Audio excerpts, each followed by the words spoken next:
Good evening, everyone, and welcome to the Tuesday, January 5th, 2021 meeting of the Vacaville Planning Commission. Before we call the roll, there's a script that I need to read to get everyone off on the right foot here. Tonight's Planning Commission meeting is a teleconference meeting. It's being conducted pursuant to the Governor's Executive Order and to the Vacaville Municipal Code. We appreciate everyone bearing with us as we use the remote technology. We try and make a point here of if someone is having trouble connecting, to take the time to make sure they have the chance to connect. And if that means we have some dead air while people are working through the technology, that's the choice that we make here. The Planning Commission meeting can be viewed live on the city's website at www.cityofvacaville.com or on cable channel 26. Instructions to participate from computer are provided on the city's website, and you can connect via the link that is listed on the agenda for tonight's meeting. If you're following along with a telephone and you're prompted for a participant ID, simply press the pound sign to be connected to the meeting. If you're planning to actually participate, to speak, please follow along on the telephone or on the computer, not on channel 26. Channel 26 has a broadcast delay. Callers who wish to comment can raise their hand by pressing *9. Depending upon the individual settings on your phone, you may need to then press *6 after you're unmuted by the host in order to open your microphone. And computer users can request to speak by clicking on the raise hand button on their Zoom controls. With that being read, I will ask the secretary to call the roll for tonight's meeting. Good evening, Planning Commissioners. Chair McCauley. Present. Vice Chair Fortney. Here. Commissioner Aldridge. Here. Commissioner Beaumont. Here. Commissioner Alan Johnson. Here. Commissioner Brett Johnson. Here. Commissioner Lightfoot. Here. Chair, we have a quorum. Thank you. If you would all please join me in the Pledge of Allegiance. I pledge allegiance to the flag of the United States of America and to the republic for which it stands, one nation, under God, indivisible, with liberty and justice for all. Thank you. Mr. Baderi, do we have any communications? Yes, we do, Chair McCauley. We have one email letter submitted today by Discovery Builders, representative of Discovery Builders, the developer of the North Village project. They have comments on the assumptions that go into the vehicle miles traveled calculations, and I think we'll discuss this in more detail during the presentation on that item. And their communication is available on the city's on the agenda website for this meeting, so listeners are able to open that and read that communication as well. Thank you, Mr. Baderi. I will note that I received that as an email from Nancy Tillotson earlier today, and I've had a chance to review it. Any other communications? None. Okay, then let's go ahead with the approval of the agenda. Do any of the commissioners wish to propose changes to the agenda? This is Doug. I'll move to approve it. Okay, Commissioner Beaumont's had a motion. Do we have a second? I'll second. Motion by Beaumont, second by Aldrich. Would the secretary call the roll, please? Commissioner Aldridge. Yes. Beaumont. Yes. Alan Johnson. Aye. Brett Johnson. Yes. Commissioner Lightfoot. Aye. Vice Chair Fortney. Yes. Chair McCauley. Yes. So the motion to approve the agenda passes. The next item is business from the floor. And this is a time to address the commission with issues that are not on the agenda, but are within the commission's subject matter jurisdiction. A maximum of 3 minutes per speaker or group per the government code and the Vacaville Municipal Code. We can't take action on anything that comes up tonight. We can hear your comments, and at the end of the meeting, if the commission wishes to direct later action, we would do so at that time. Or do any of the people who are listed as attendees wish to address business from the floor? Or Madam Secretary, do you see anyone seeking attention for business from the floor? I do not at this moment. And I see no hands or indication that we have somebody who wishes business from the floor. So I will close item number 5 and go to item number 6. 6 is the consent calendar. The only item on tonight's consent calendar is the Planning Commission minutes from our meeting of December 15th, 2020. Are there any proposed amendments or corrections to the minutes? Seeing no hands, I will take a motion to approve the consent calendar. Move Move to approval. approve. I see a motion by Commissioner Johnson. Do I have a second? Second. Okay, Alan Johnson motion, a second by Commissioner Aldrich. If the secretary would call the roll, please. Commissioner Aldrich, Yes. Beaumont, Yes. Alan Johnson, Aye. Brett Johnson, Yes. Commissioner Lightfoot, Aye. Vice Chair Fortney, Yes. Chair McCauley. Yes, so the consent calendar is approved. Now for our main item tonight, item number 7A, which is a study session on energy and conservation action strategies and the update for the city's ECAS. And I'm not sure who from staff, it looks like Christina Love, one of our senior planners, will be making the presentation. So staff, will turn it over to you. Go ahead.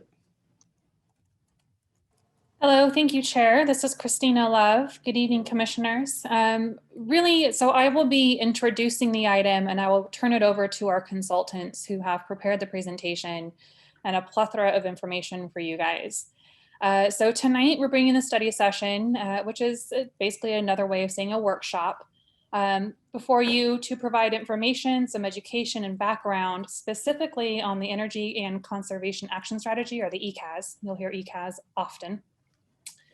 And to solicit some hopefully helpful input and direction from Commission as well as from the public on how to draft or what kinds of draft policies we should be forming and creating to put out for a public review with the formal public review and possible adoption in the coming months come springtime.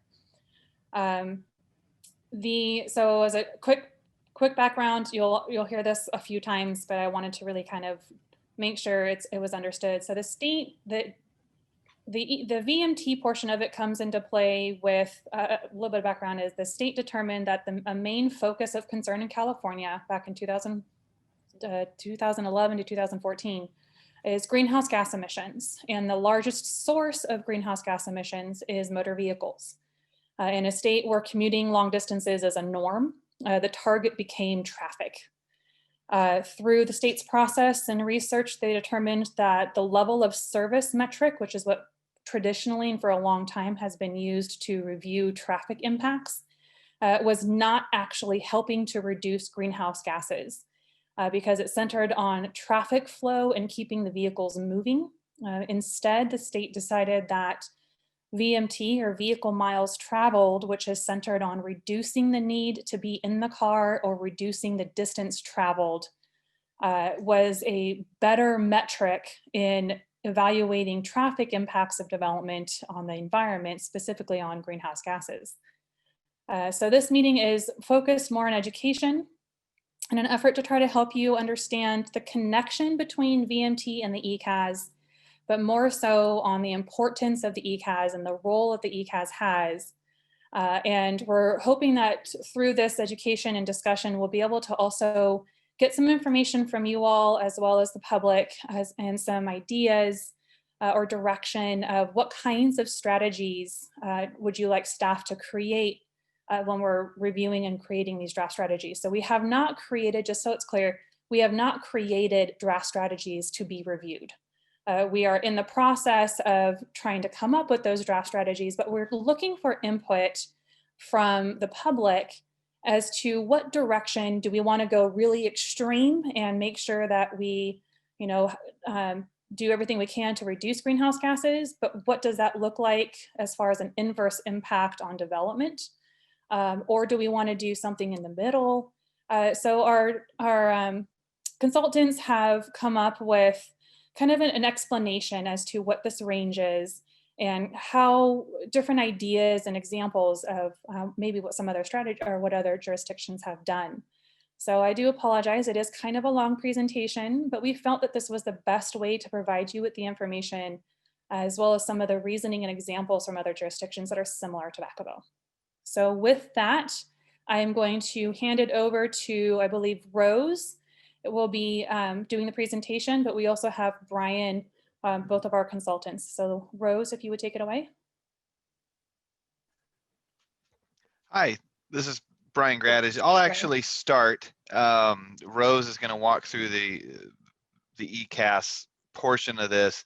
But first, I wanted to take a moment to discuss with the commission the relationship really between two parallel efforts that the city is undertaking, and one of which is addressing VMT, as Christina described, is now, I guess we could call it the law of the land in terms of how we assess environmental review in terms of transportation impacts.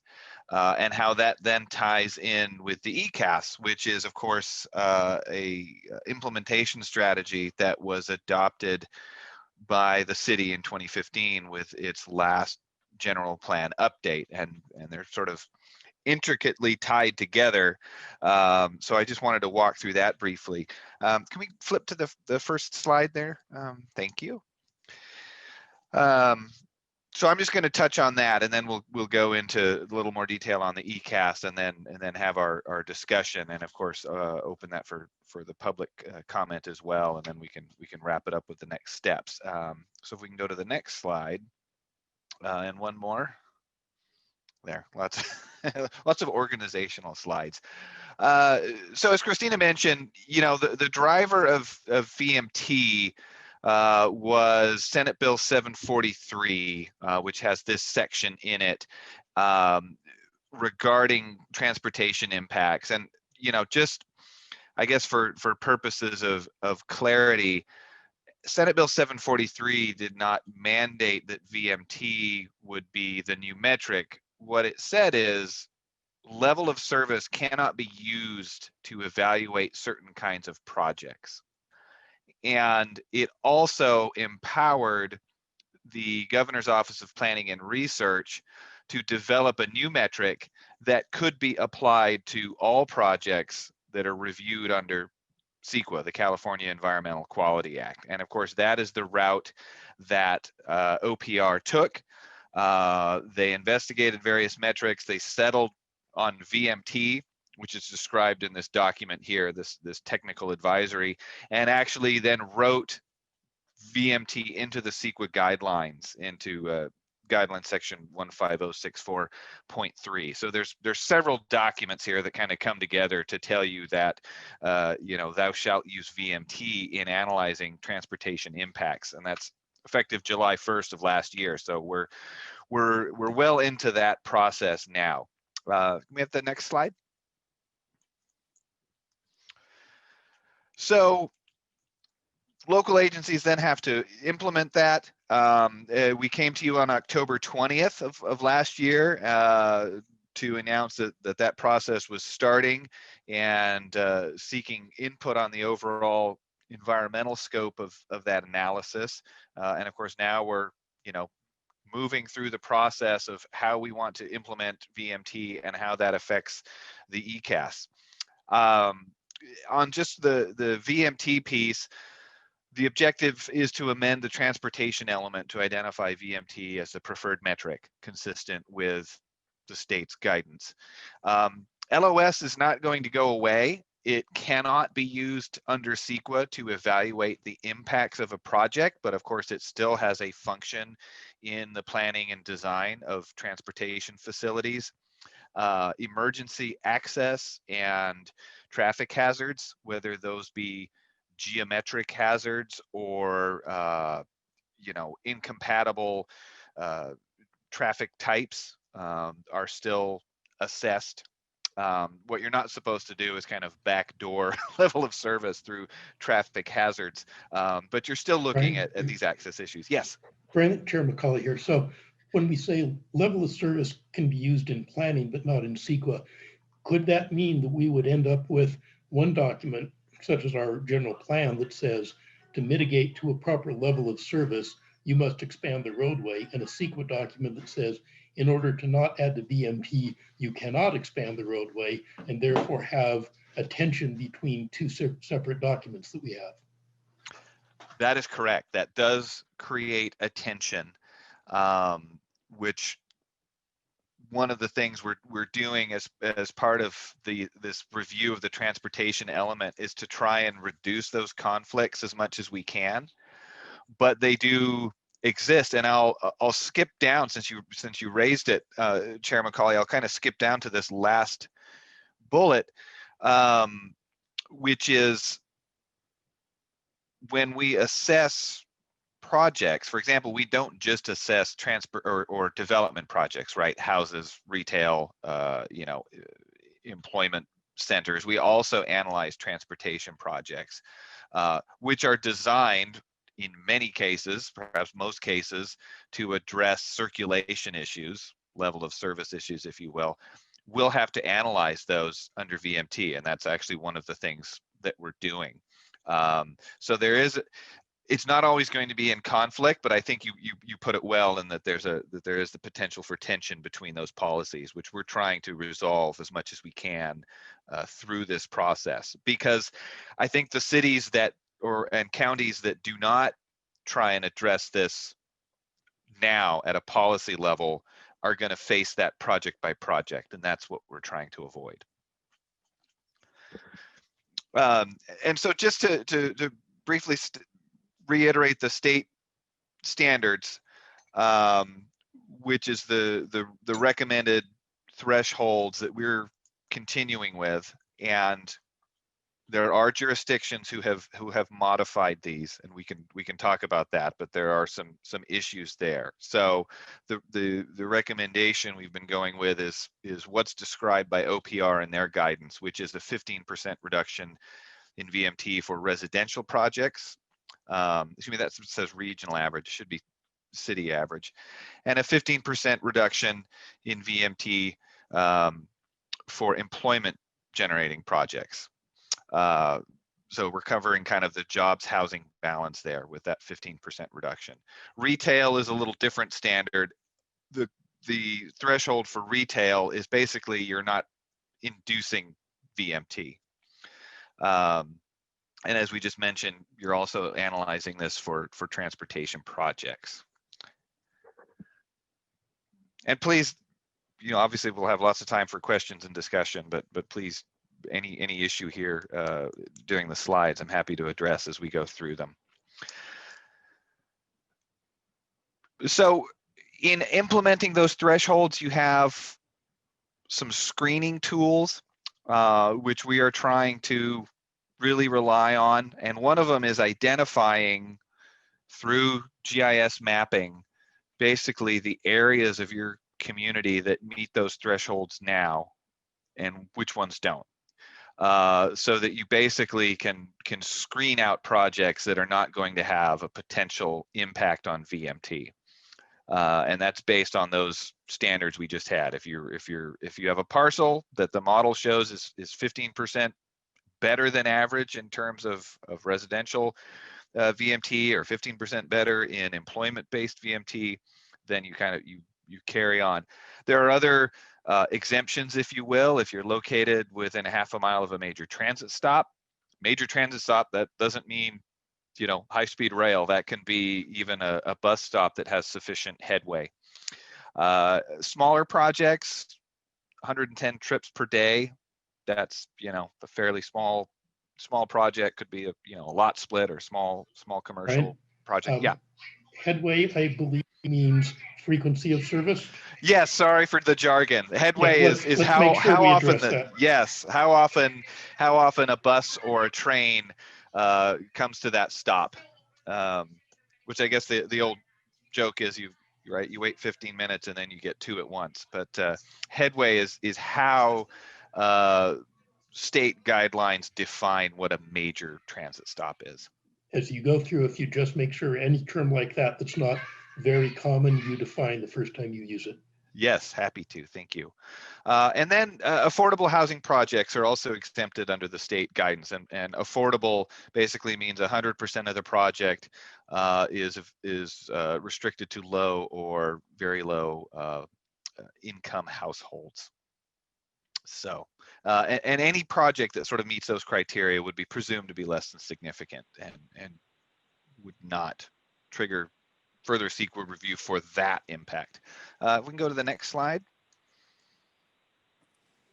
Excuse me, Yes. we have Vice Chair Fortney has a question. Oh, yes, I see the hands. Yes. Yeah, Brian, as you were going through the process there on the screening, would local servicing retail projects be exempt as well? Yes, thank you for pointing that out. So when in the screening, there is a presumption that, as you say, local serving retail would not induce additional VMT, and the cutoff is, I believe, 50,000 square feet. So, okay, thank you. yeah, so that's a decent sized grocery store, for example. And what Right. that does is it carves out what you might call regional or big box type stores. But 50,000 is that's a decent retail store, or as I said, a lot of the major supermarkets kind of hover just around or under that 50,000 mark. Okay, So, yes, perfect. Thank you. Mhm. Commissioner Aldrich, you had a comment? Yes, what about senior developments? Would they be exempt? That is an excellent question. Senior development is not identified in the state guidance unless it was also income restricted. But having worked on some of those projects, I can tell you that they do tend to have below average VMT. So that would probably be a case where you would go ahead and do the VMT analysis for the project. You wouldn't automatically screen it out. But I think there is a good probability that if you had a senior project, even in an area that was not shown meeting the standard, on through your initial screening tools, that additional analysis, I think many of those projects would probably pass the threshold. Thank you. I don't see any other hands up, so go ahead. Okay, and here's an example of that, and this isn't obviously from the city. We are pretty far along on those maps, but this is just an example where you have these green zones, if you will, already meet that 15% threshold. So a project proposed in there would not have to do a quantitative VMT analysis. And here's just another example of that. And you can tell that it favors urban areas, right? This is, showing you kind of the inland empire there. We used SCAG just because they kind of went early in terms of adoption, so these maps were easily available. We'll go to the next slide. Okay, and this is where we start to move into the realm of the ECAST. So VMT is primarily a function of land use. That's why these screening maps are so important. That location is your key driver. Now, if you're in a location that doesn't already meet that threshold, your main option in terms of mitigation is TDM, Transportation Demand Management Measures, and I'm going to show you some examples on the next slide. So if you have a project that is not screened out and you analyze it and you're still not meeting that standard, you mitigate as required by CEQA. As again, TDM is sort of your main tool once you get to the project level.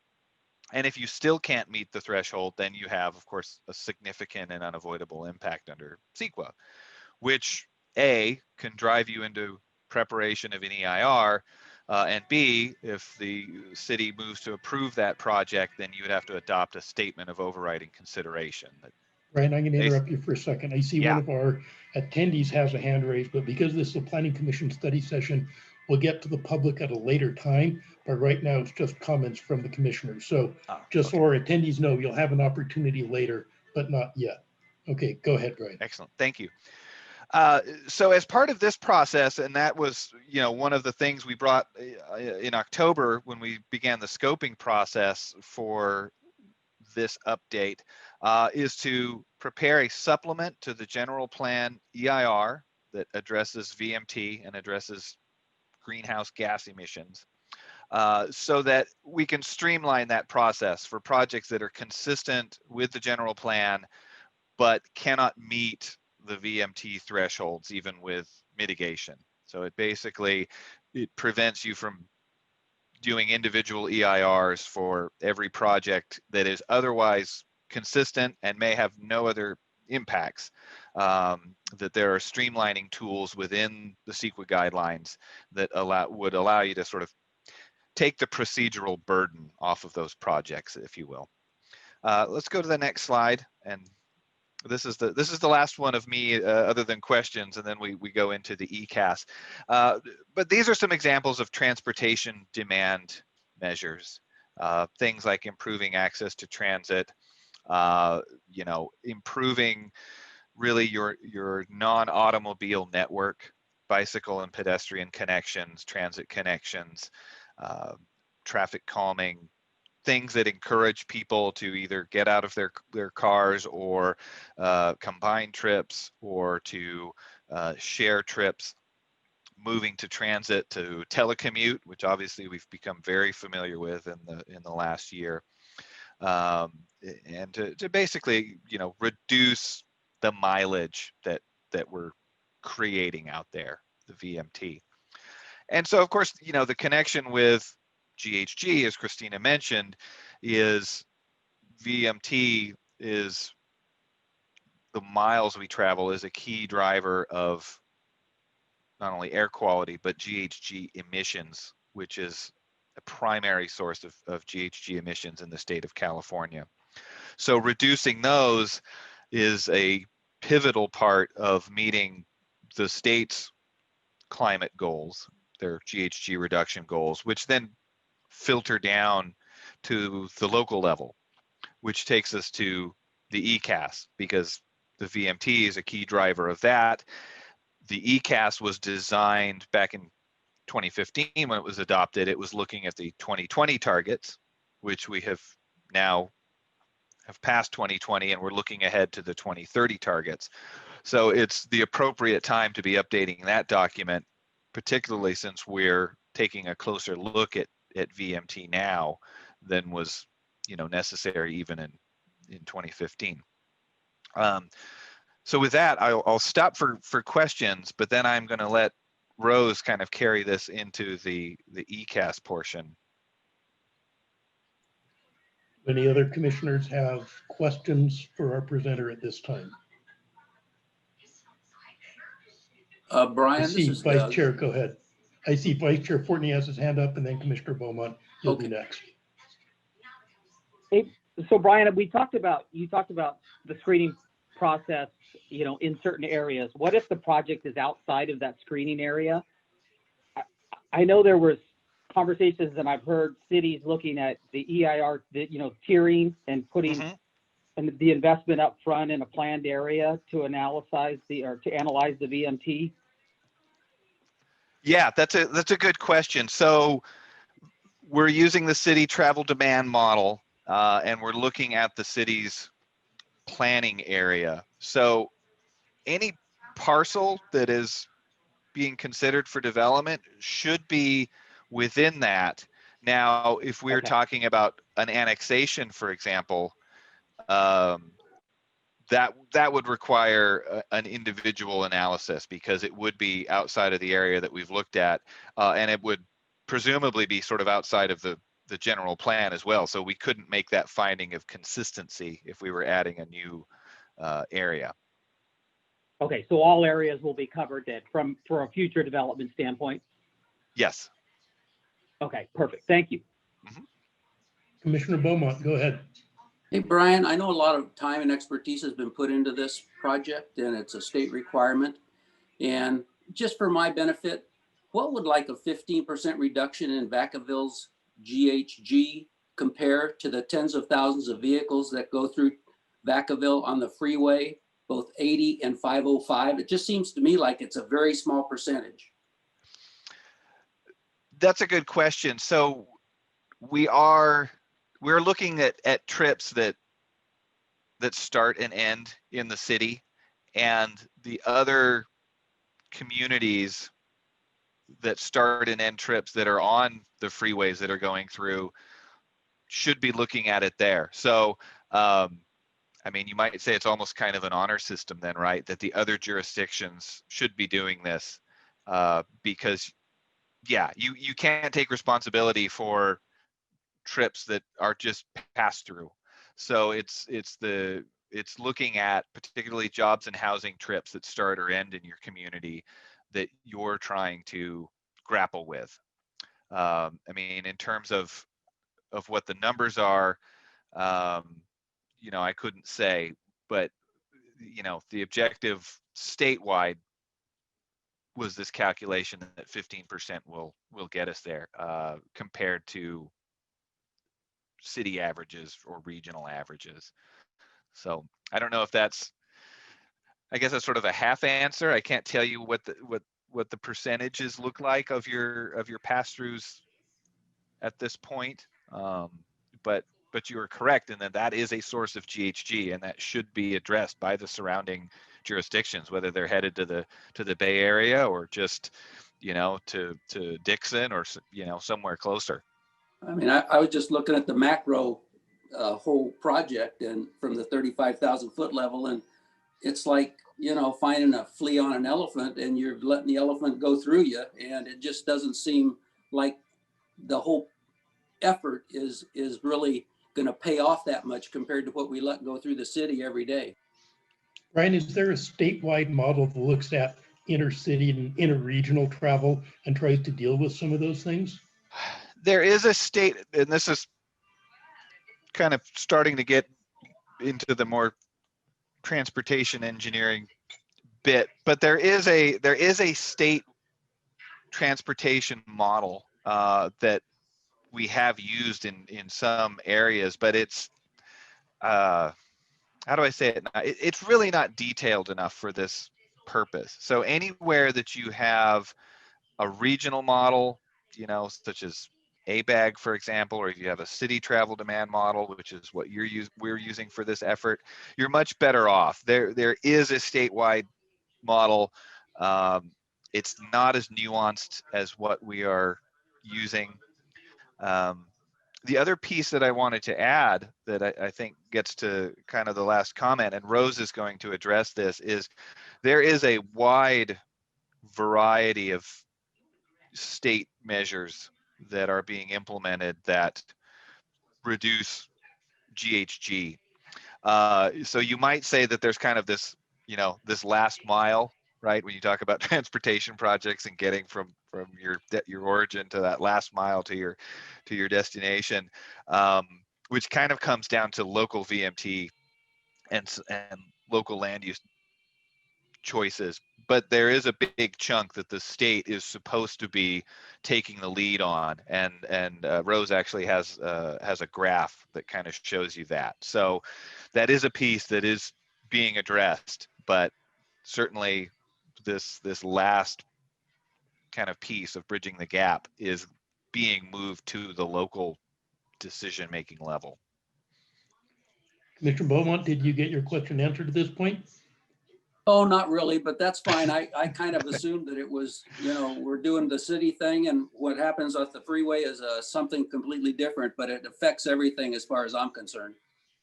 Yeah, thanks. Commissioner Lightfoot, your hand's raised. Go ahead. Hi, I was curious if there's any metric in place that takes into account adoption of electric vehicles.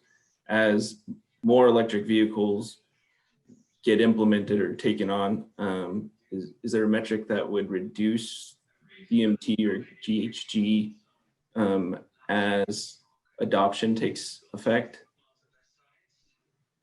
Yes, and we're actually going to specifically talk about that a bit in this next portion. So if you want to look at the bigger picture of GHG, when we looked at the transportation component, there's two halves to it. There's the mileage and there's the energy source. And so we do what we can on the mileage, which is this whole SB 743 effort this reduction target that we're talking about here. But once we talk about the ECAS here in a couple of minutes, now we're adding the energy component. And you're right, you can travel as far as you want. And if your vehicle is electric, then the only emissions you're worried about is what was powering your charging station, right? Was it natural gas? Was it solar? Was it geothermal? So that is absolutely a big piece of the component. And it doesn't, unfortunately, it does not alleviate you from looking at VMT, because the state has sort of pulled that piece out as something you have to look at under CEQA. But in terms of the ECAS and the GHG reduction goals, your vehicle fuel source and electrification of those vehicles is a huge part.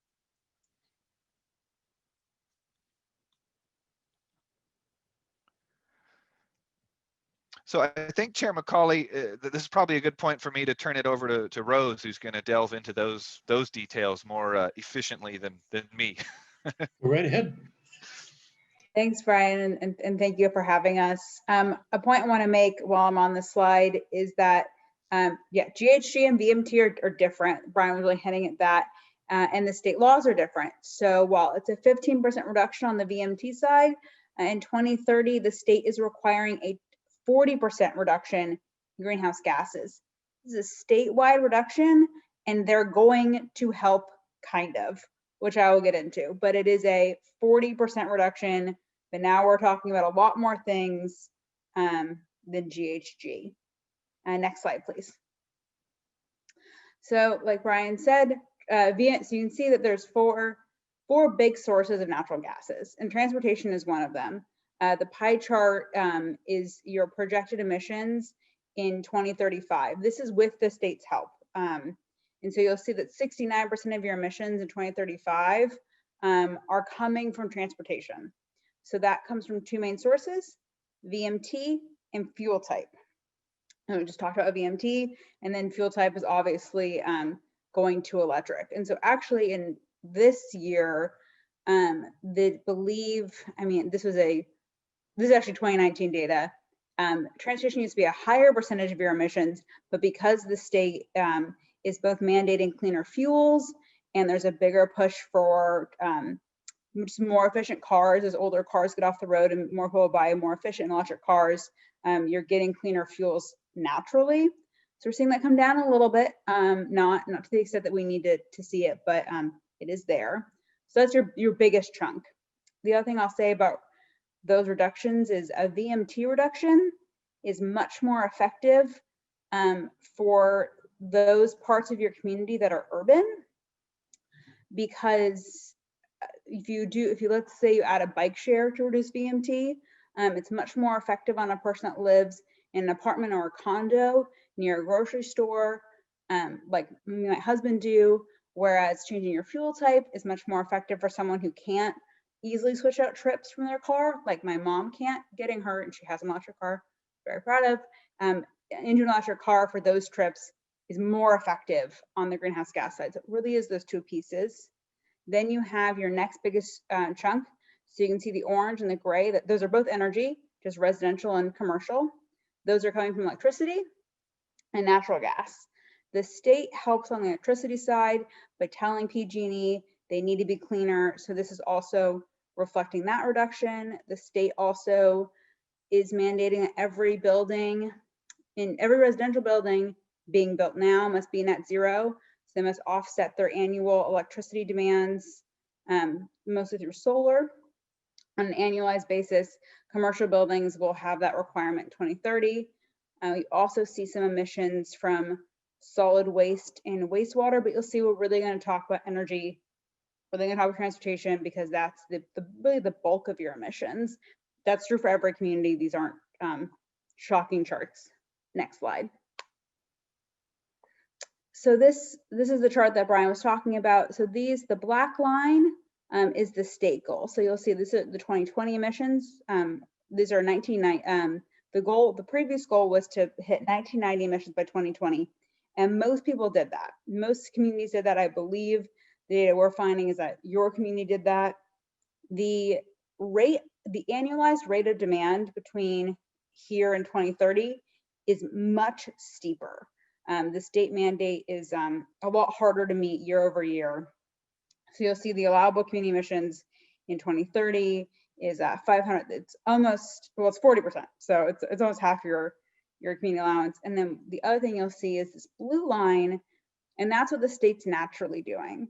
So the state is going to bring you down a little bit by mandating cleaner fuels, cleaner energy, but certainly not enough.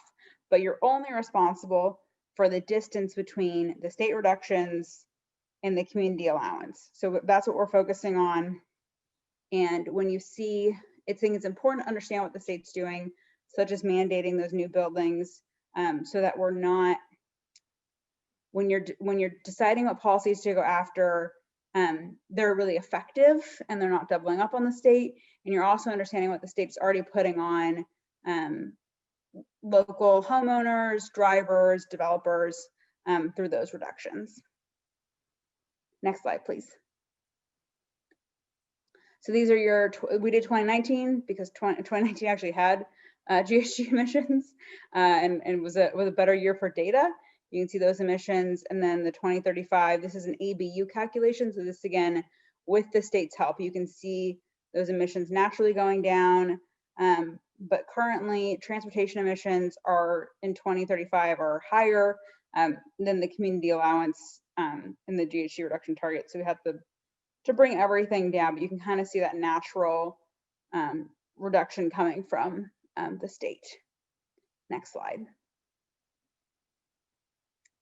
So when we're looking at reductions, and there's a menu in your staff report, we broke them down by 3 kind of major things to think about. The first one is obviously how much GHG reduction can you get out of that measure? Let's take a bike share. It's probably not a lot of GHG reductions, but the kind of things you look at are, where's the source? What bucket of emissions is it hitting? Are you reducing your water GHG emissions or your transportation GHG emissions? How many people does it affect? Is it every commuter, or is it people that live near this bus stop? So kind of the source of emissions and how many emissions you're affecting. And then is it measurable and enforceable? So we can only take credit for what we can measure. And if it's enforceable, it's a lot stronger and you can build some more assumptions in there. So that's the efficacy, the actual reduction you would take credit for. And this is all forecasting. We can't, I think COVID has shown us this time and time again, we can't actually tell you what your emissions are going to be in 2035. We can make reasonable assumptions based on our experience, based on policy to see what that would be. So that's the efficacy. The next thing we look at is the cost. The big cost we look at are to developers. Does this make it more expensive or less expensive to build in Vacaville? Something that makes it more expensive are obviously those new California building standards. Not that I don't like them, but they do make it more expensive. Reducing parking requirements makes it less expensive to developers. So and Rose, hold on for a sec. Commissioner Lightfoot's hand is up. Go ahead. Hi, thank you. I'm curious, so in new developments, can they take advantage of any of these measures that are already existing in the calculation? So we only take credit. So when we do our first calculation where we say, what's the state doing? We only take credit for things that people don't have to make choices for. So it's things that they're mandated to do. Either it's cleaner fuels or it's the mandatory building standards. There are optional programs we can write into the cap that they could choice into that are existing and are very easy. Did that answer your question, Mr. Lightfoot? I think we'll get there as we go on. Okay, go ahead, Rose. So there's the cost of developers. So a strategy, let's say, could make it more expensive or less expensive to build in the city and still reduce greenhouse gases. There's the cost to residents. So a lot of cities, the way that they've done this is they've decided to mandate that you must buy 100% renewable energy. And there's a program locally that you could plug into. Other communities in the Bay Area have plugged into it. But it's going to cost your residents more money to pay their energy bill. So that could be another cost. There's also things that you can do to reduce the cost to residents that would still result in greenhouse gases. And then also avoided cost. A good example of this is if you planted shade trees around a city building, and that's going to reduce your greenhouse gases through carbon sequestration. You also might save money, and there's some good calculations from your energy bills by cooling the building with trees. So there's a couple things to look at cost. It can be a lot, it can be a little, kind of to whom is the question there. And the last thing we look at is feasibility. So is this something that's automatic or does it require behavior change? So this one basically I'm forcing you to do, or am I making it easier to make a greenhouse gas choice? Am I requiring a building meet certain energy standards, or am I doing an education campaign to hope that people turn their lights off more? Something that's automatic is it's generally more feasible, and we can measure it, and it's generally a better reduction. And the last thing we look at is a co-benefit. So the first thing you should do, and we try to do in our plans, is quantify and take credit for anything the community already wants to do. Do people already want to walk their kids to school more? Reducing those trips, let's do it. Anything that has this important co-benefit, more trees, if that's something the community already wants, that makes everything more feasible. So you can see a menu in your staff report, I didn't put it in this presentation, where we've included a couple greenhouse gas reduction measures and then ranked them on these metrics, low, medium, high. I think that's it for my education, but I'm definitely here to answer any questions or talk about reduction measures we want to dig into. Okay, member of the commission. I know Commissioner Lightfoot just had one. What other questions do we have of our consultant staff here? This is Doug. I have a question. Go ahead. I noticed in your transportation graphs back here that implement the school bus program would be one of the higher things that could eliminate vehicle miles traveled with people dropping off their kids at schools. And I know that we reduced the bus schedule quite a bit a couple of years ago. And I see Mr. Banowitz is on as a participant. Is that strictly a cost decision, or is that something we can bring back up, that we need to bring back the school buses?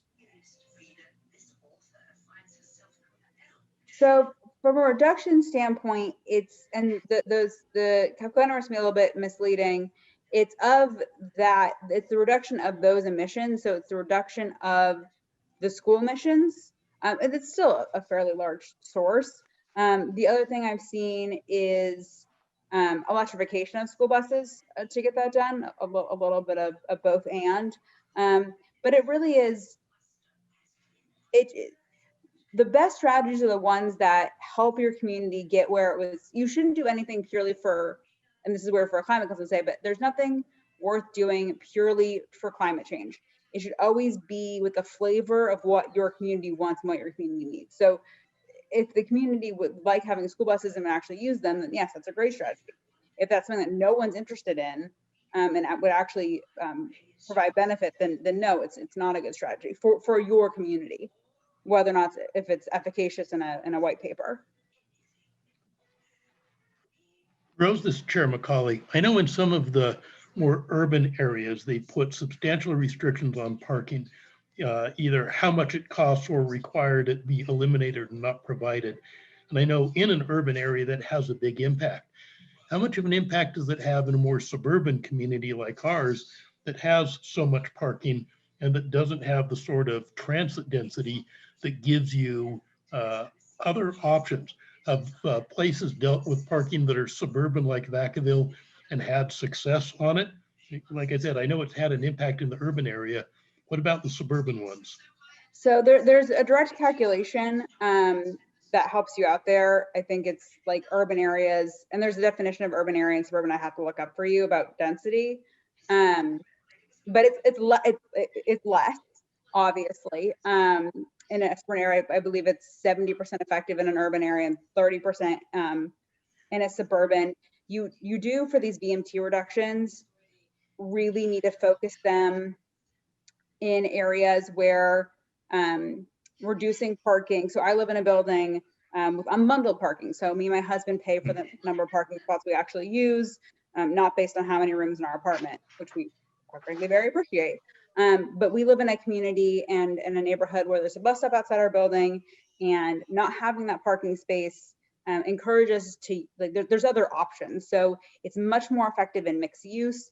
And when there are a lot of other ways to get your daily errands done, maybe not your work commute, but your daily errands done around where you live. So yes, it's much more effective. I wouldn't say purely with density, but with the diversity of uses and being able to make trips by foot, bike, or transit. And I know the idea of reducing or pricing parking at retail or business locations would probably be pretty distasteful here to Vacaville, is my opinion. So I was wondering, distasteful or not, if it was considered effective. Commissioner Beaumont, your hand's back up. Go ahead. Yeah, just one last question. With the remote workforce that we have going now and probably will have for the near future, has that been taken into account since it's ongoing, or is that, you know, with vehicle miles traveled being down because they stay at home? Nobody knows how to figure that out yet. It is a question I ponder every day as a planner. It's something that I think the way that we'd work that in is we would think about writing a telecommuting strategy into the ECAS with some assumptions. Writing a telecommuting, so a lot of this is about assumptions, right? So if I write this policy about people shall telecommute, I have to assume how many people are going to do it. In 2023, I rightfully should assume that a lot more people are going to telecommute than in 2019. So it's not in your reductions yet. And I think that telecommuting, I think there's a good argument to take a lot more credit for telecommuting than there was 2 years ago. So I think that has a lot more meat on it than you would see in your current documents. It hasn't really been studied yet. No one's really sure what's going to happen, but I think you can make a defensible statement that telecommuting is a really good strategy. Like I mentioned with school buses, it's something that people really want to do. I have no desire to go back to work 5 days a week. And I think a lot of people are with me on that one. So enabling that behavior, we can take some really good reductions, and no, you're not seeing it yet in those calculations. Thank you. We have other commissioners before I move to the public for an opportunity to ask questions and make comments. Because we will come back to the commission. Did anybody right at this moment?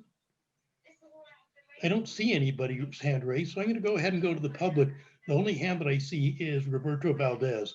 And I know with Mr. Valdez, we've had some trouble with connections in the past, but can we go ahead and get Mr. Valdez on the line and let him go ahead and speak?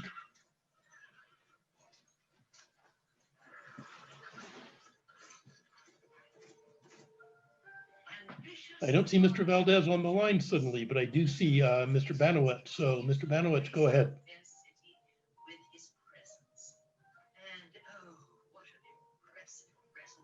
Chair, this is Albert. We had a. Here we go. I'm on now. Okay, we can hear you. Go ahead. You answered Mr. Beaumont's question. The district did discontinue transportation for the most part for cost saving measures. We do transport special education students, but at this point, the district has received the first of 3 electric buses that we're going to be getting. And we're now installing 10 charging stations at the bus yard. As grants become available, we're going to continue to we'll continue to get electric buses. So that's all I have. Okay, Mr. Commissioner Beaumont, did that help address your question? Yeah, thanks, Mr. Banowitz. Appreciate it. You're welcome, sir. And a question also for our consultant staff. When we have regional projects done like with Solano Transportation Authority with their safe routes to schools to encourage walking, what they do for carpool and helping get managed lanes put in to support carpool, van pool, and transit buses that deal with a lot of our long range trips. How do we then get some credit for participating with STA, supporting their projects, the sorts of things where if we're partners with the regional agency, how do we get credit for some of the work they're doing?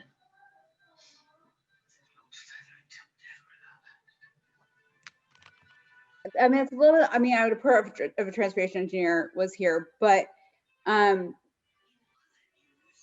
if there's anything we know that's on the horizon, it's hard because we're writing the plan now, and so you want to get those reductions now.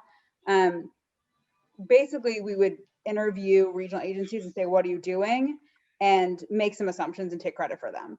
So so if that's something that's on the books, we work it in kind of like we did the state. And we're looking at some regional, I think some other good examples of regional measures are that we've already thought about and are in the calculations are some trash reduction items. If when the trash collector in your community diverts more waste, we take credit for that. And then water reductions, if there's from the water provider, we work that in. But it's mostly really talking to those agencies and then making sure that we're taking those credits and mentioning that they're similar. They're talked about and calculated similar to the state reductions. Okay. I see Mr. Valdez is up on now the main participant. So Alberto, do we have Roberto able to participate? Yes, Hello? you should be able to talk. Hello? Go ahead. Go ahead. Oh, I'm sorry. I didn't mean to interrupt your meeting, and I apologize. I need to mute myself. At this point, I don't have any questions. Okay, thanks, Roberto. Sorry about that.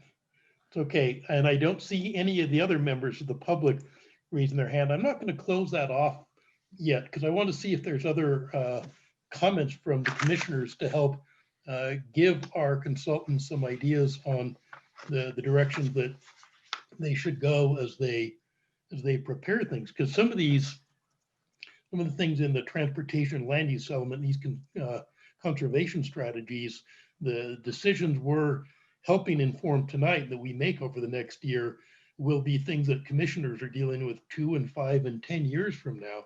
And some of them can be, I think, pretty high impact when they're starting to deal with density and what we should require in the way of less parking or bike facilities or whatever on that.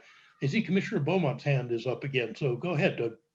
Yeah, I just wondered, Mr. Chen wrote a email to us about a public workshop. Is there any thoughts of having that before we close this out with staff?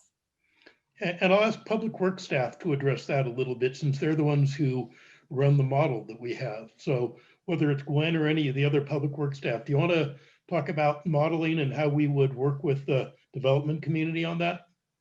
So basically, the city's model's been built for numerous years. And over the past few years, what it's done is it's validated and calibrated a number of times, which means the model assumptions are checked for accuracy and then compared the inputs to the outputs. It's a standard thing that is done every so many years when we have like general plan amendments or there's changes. So the last time it was validated and calibrated, and it's how it's validated and calibrated is we collect a significant amount of traffic counts and various travel surveys. You use half of your data to make sure that your model is, the modifications to your model is correct, and then you use the other half to actually check that the volumes it's producing is close to what the existing volumes are out there. And then there's standards of an acceptable standard deviation of error that's tolerated for your models as you move forward. And this is industry standard of how this operates. The data that we use are things like traffic counts that the city collects, Caltrans traffic counts, various surveys that are completed by the state, census, and other survey sources. So the last time, well, we did a validation calibration in 2015, 2016. And then basically that model only produced AM and PM peak volumes. It didn't have daily volumes, and it didn't have, because it couldn't do daily volumes, we couldn't actually project VMT. So that was done in 2019, that whole validation and calibration. And that was started when the city started to look at our VMT guidelines.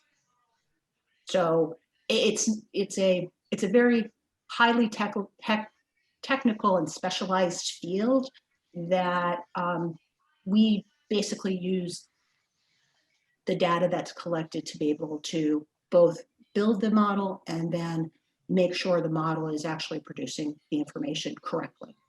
And would you expect to meet with, say, people from the development community that also have modeling expertise people from MTC, ABAG, other cities and STA to talk about proposed changes to our model, since so much of what we look at is actual modeling changes. Would you expect to do that before we move forward? And we actually have been talking to STA ever since probably, the city of Vacaville is in a modeling group with the other agencies that are within STA, which is the Solano County agencies. And so we meet periodically to talk about their model, our model, and moving forward.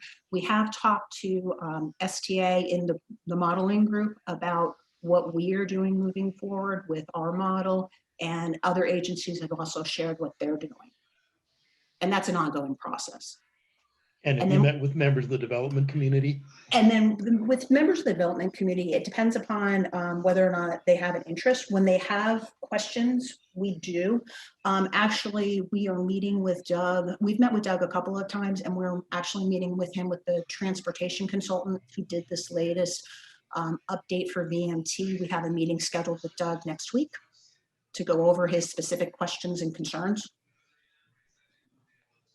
Great, thanks for letting us know. Commissioner Beaumont, are you satisfied with that addressing for you? Yes, that's very nice. Thank you. Appreciate it, Rose. Okay. And Rose, while I'm waiting for any others, can you go back a slide or two to kind of what was your analytical framework right there? So just for me looking at, without anything specific to look at, that for how you'll bring things to us in the future, I think that second blue bullet, is it measurable and is it enforceable?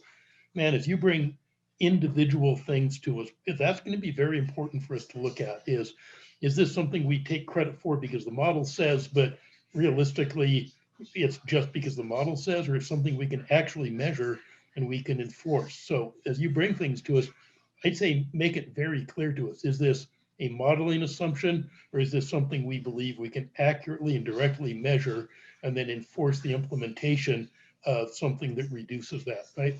I think this is a good format to bring to us, and I think that's a very important item. And that's kind of everything that I have. I want to make sure any other commissioners, I'm not gonna drag you into, you must say something, but you know, I want to make sure everybody has a chance to participate now before we end this. Anybody else? I don't see any other hands being raised for people that want to participate in this conversation at this time. So I'll ask our consultants or staff, I'll close the public comment on this and ask if staff and consultants have any final comments before we finish up this particular item.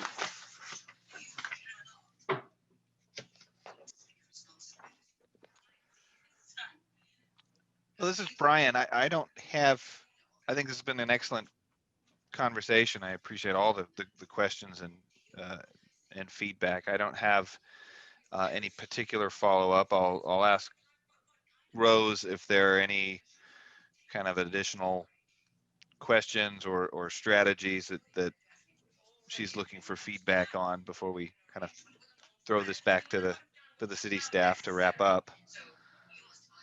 No, nothing for me. I think just the point that I will make looking at the model is the biggest opportunities the city has, just because of where the emissions are and what the states are doing, are transportation emissions, and then natural gas as well.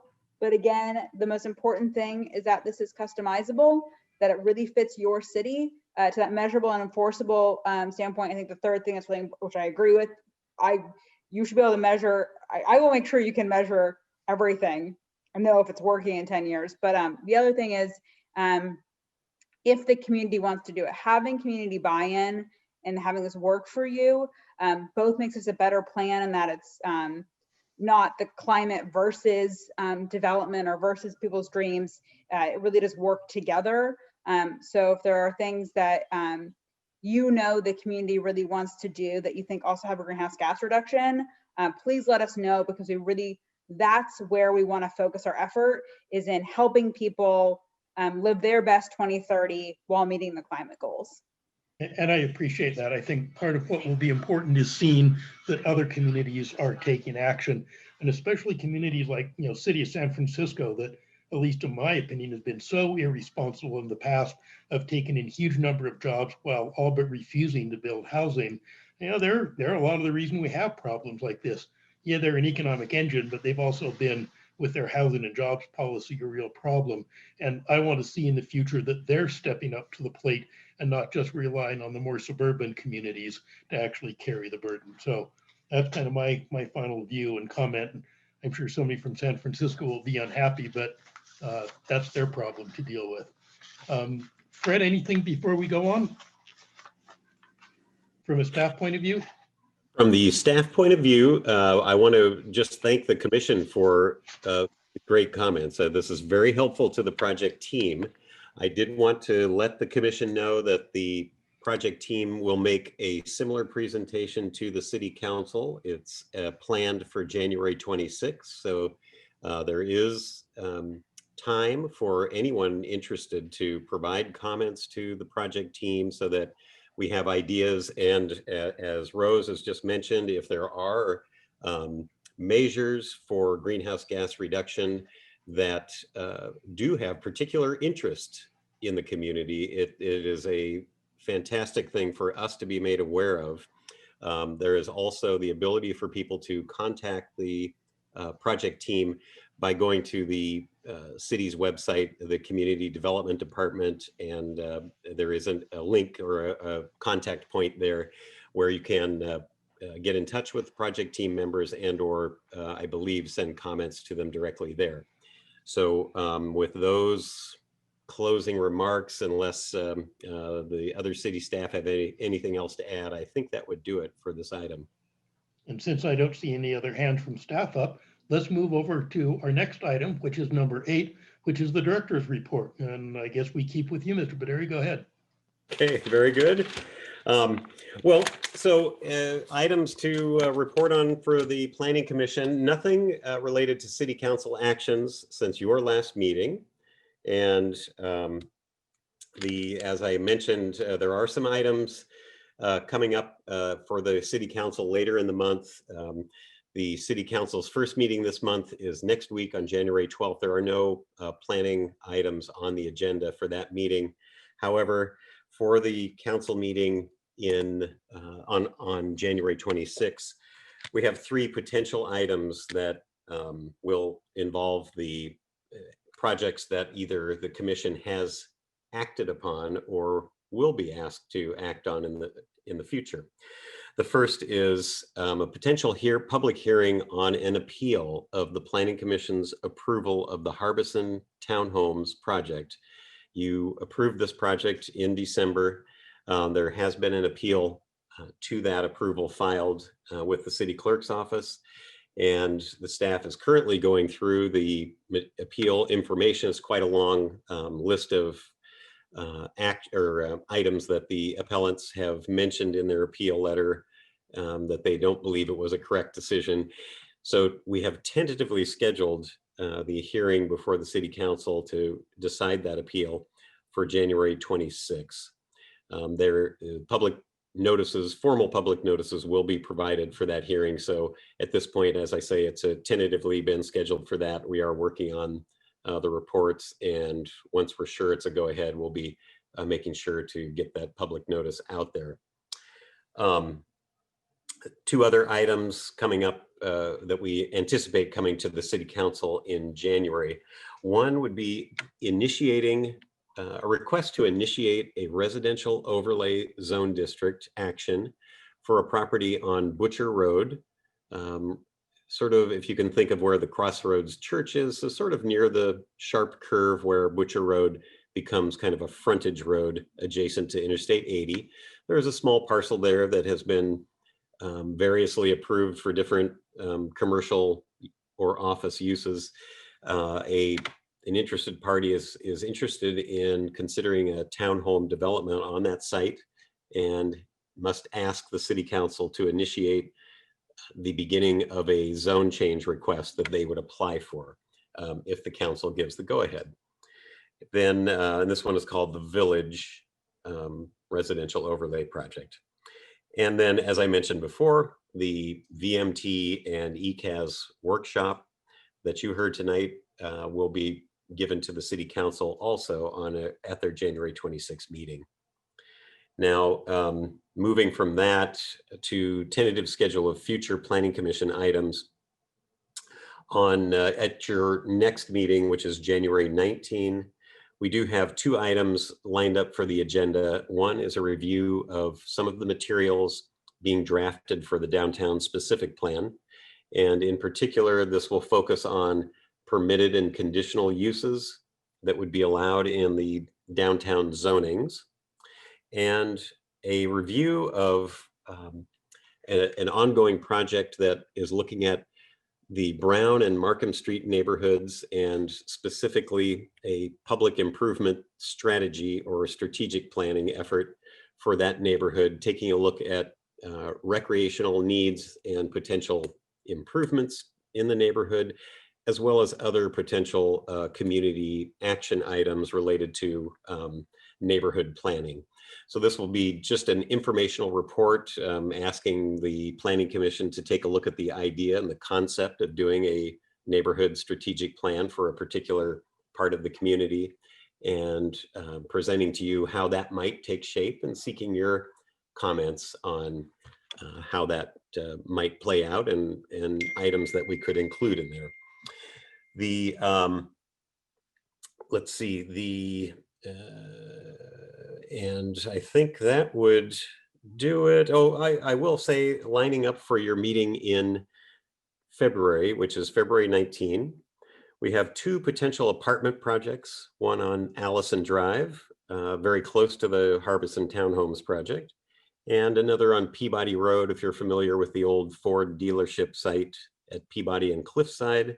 There is a proposed apartment project on that property that should be ready for Planning Commission hearing in February.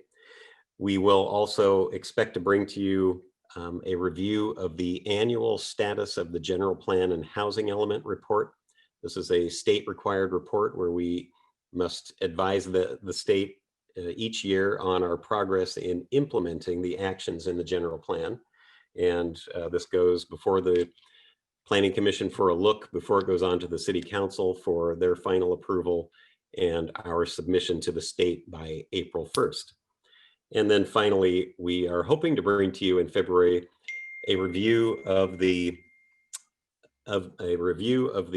draft park master plan. This is the update to the citywide park master plan that the Parks and Recreation Department has been working on. And as they're getting it closer to finalizing, we've asked that they do a presentation to the Planning Commission showing you the general direction and scope of the updated park master plan, because numerous projects that the Planning Commission reviews do involve park facilities and a need to be familiar with the park master plan. And then I think I did forget one other one, and that was the Oak Grove Apartments. This is an apartment project, an affordable apartment project proposed on Orchard Avenue near the fire station across from the Glenbrook Shopping Center. That was the subject of a community meeting a couple of weeks ago, and we should have that ready to present to the Planning Commission also at your February meeting. So some busy meetings lining up here in the near future. I think that concludes my comments there. Thank you, Fred. We appreciate the update. That gives us a chance to now move into item number 9, which is commissioner comments. Do any of the commissioners wish to make comments? Pretty open at the moment before we sign off. Anyone? Looks like we've talked ourselves out for the evening because there are no other hands being raised. At that point, item number 10 is the adjournment. We are done with tonight's meeting. We are adjourned. Good night, Vacaville. Thank you.